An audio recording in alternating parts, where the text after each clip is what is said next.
Maybug. These things start inside the head under an aura of darkness. They need confinement.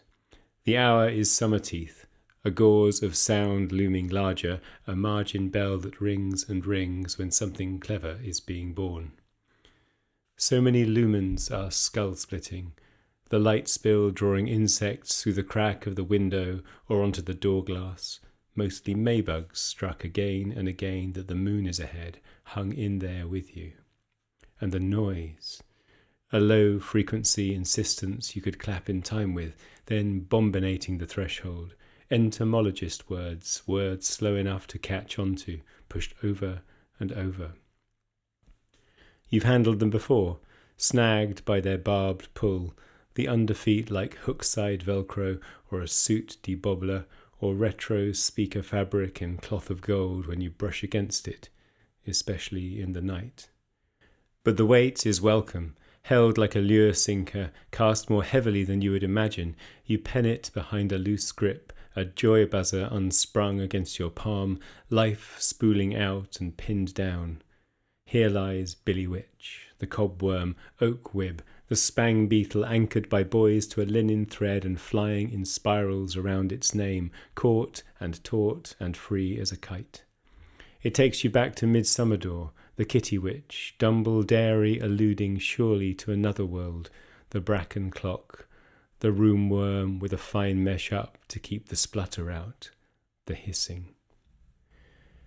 There's a tapping coming from outside your sleep, finger tattooed by a friend, the wake-up code for leaving home nocturnally. It beats through My Wild Love, pulling away erratically through the big smoke, the brake squeal, the near-side wing panel colliding with a fence in media res, while speeding your nuts off on the unmade road, slewing to a stop.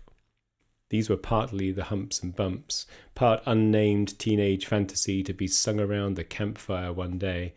It sounded that way on the record, the whoops and clicks and hollering in the studio after the music didn't work.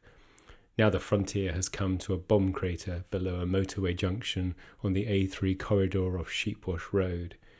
Dropping down through the copse they get burning, gather round. The farthest falling embers you can see are eye-flashed and glossed over, a brink of glowing faces looking inward. Low smoke thickens on the valley floor, smogging at the dew point, acrid tasting. But no one is singing, and you can't make them go back now.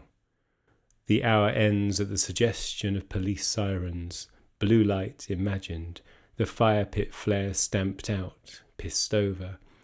Everyone moved on.